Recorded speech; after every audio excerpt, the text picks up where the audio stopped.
नमस्कार, मैं अंजित त्रिपाठी। आप देख रहे हैं यूपी 24 नेटवर्क। सुप्रीम कोर्ट ने संघ लोक सेवा आयोग परीक्षा से जुड़े एक अहम मामले में स्पष्ट किया है कि अगर कोई उम्मीदवार परीक्षा के किसी भी चरण में आरक्षण का लाभ लेता है तो वह सामान्य श्रेणी की सीट पर नियुक्ति का दावा नहीं कर सकता है, भले ही उसके अंक या रैंक सामान्य श्रेणी के उम्मीदवार से बेहतर ही क्यों ना हो। यह फैसला मंगलवार 6 जनवरी 2026 को जस्टिस जीके महेश्वरी और जस्टिस विजय के बेंच ने सुनाया। कोर्ट ने केंद्र सरकार की अपील को स्वीकार करते हुए कर्नाटक हाईकोर्ट के फैसले को रद्द कर दिया।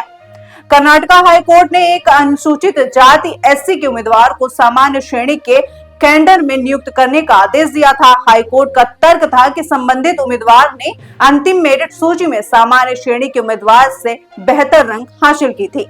हालांकि सुप्रीम कोर्ट ने इस फैसले से असहमति जताई और कहा कि चूंकि उम्मीदवार ने प्रारंभिक परीक्षा में आरक्षण का लाभ लिया था, इसलिए वह आरक्षित सीट पर नियुक्ति का दावा नहीं कर सकता है। सुप्रीम कोर्ट ने क्या कहा?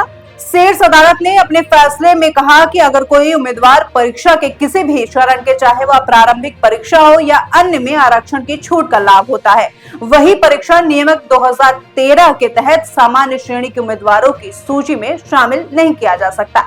कोर्ट ने स्पष्ट किया है कि बाद के चरणों में बेहतर प्रदर्शन करने मात्र से आरक्षित श्रेणी का उम्मीदवार सामान्य श्रेणी की सीट पर दावा नहीं कर सकता है।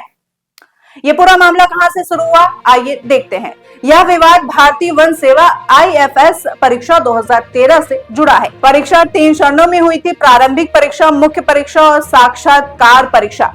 परीक्षा में सामान्य श्रेणी का कट ऑफ 267 अंक आया था, जबकि अनुसूचित जाति श्रेणी के लिए यह 233 अंक तय किया गया था। एससी उम्मीदवार जी किरण ने 247.18 अंक प्राप्त कर आरक्षित कट ऑफ के आधार पर परीक्षा पास की थी, जबकि सामान्य श्रेणी के उम्मीदवार एंटीन एस ने 270.68 अंक के साथ जनरल कट ऑफ पार किया था। मेरिट में आगे होने के बावजूद जनरल सीट नहीं मिल पाई। अंतिम मेरिट सूची में जी किरण की रैंक 19 रही, जबकि एनटीएन की रैंक 37 थी। लेकिन कैडर आवंटन के समय कर्नाटक में केवल एक जनरल इंसाइडर वैकेंसी उपलब्ध थी और कोई एससी इंसाइडर वैकेंसी नहीं थी। केंद्र सरकार ने यह जनरल इंसाइडर सीट एनटीएन को दे दी, जबकि किरण को तमिलनाडु कैडर आवंटित किया गया। इसी फैसले को हाईकोर्ट में चुनौती दी गई, जिससे अब सुप्रीम कोर्ट ने पलट दिया है। इस पर आपकी क्या राय है, हमें कमेंट में जरूर बताइएगा। मिलते हैं आपसे अगली वीडियो में, तब तक के लिए देखते रहें यूपी 24 नेटवर्क। मैं हूं आपके साथ अंजलि त्रिपाठी।